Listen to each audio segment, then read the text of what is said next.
You worried about the worst case scenario happening. Well, today I'm going to talk about this, and if you stay until the end, I have an extra point for you then as well. Now, if you want to connect with me further on social media, I will leave all my links in the show notes below as well. I want to be a little bit vulnerable with you that in some areas of my life, I've had like a lot of hurt. And being honest, in the dating world, in the job world, I've lost a job before.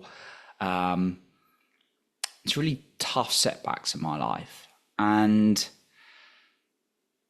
what I realized is after those things had happened, I was still surviving, right? Even though there's a lot of hurt in my system and I wasn't probably emotionally on top energetically, I realized that often when I was fearful about something happening, I'd imagined it was always going to be a lot worse than actually when it happened. So whether that would have been a breakup or a job loss, for years I'd like worried about losing a job, and then it suddenly happened out of surprise. It was very hurtful. Yeah, I'm not saying it's an easy thing to go through. Yeah, I realized I still survived, but when I was fearing it, I'd often think of it as like life or death. Now, of course, we have like survival needs, we need money, we need security and things like that. Yeah, I want to talk about an approach for the worst case scenario happening in a majority of cases, because often what our minds are trying to do, I found, is they're trying to keep us safe, and therefore they're always looking for threats. What's going to go wrong?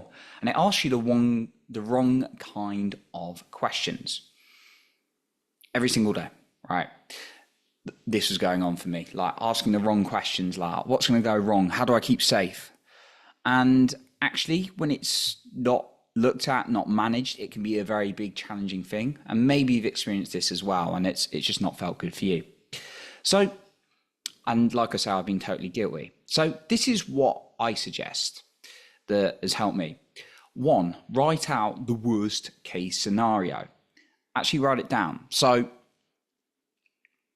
if you're thinking, right, okay, I lose a job, you go and get another one, or you start a business, you'll go and find another job, right?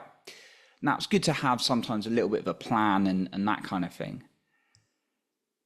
So then I suggest feeling into it, really feeling into it and being like,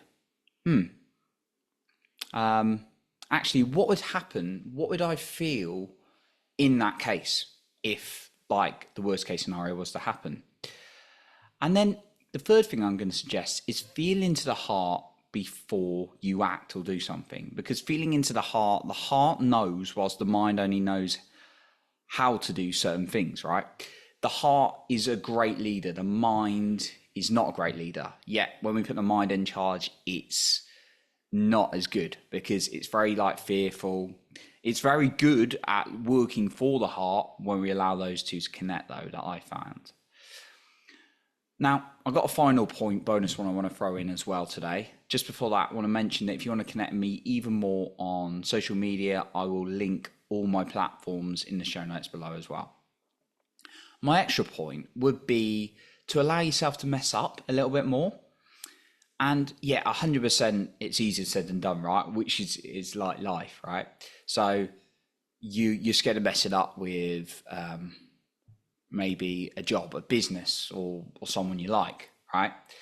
So giving yourself permission that you're going to make mistakes, you're going to mess up. Now, as long as you're not deliberately going to sabotage yourself, right? Accept the fact that not everything's going to go to plan.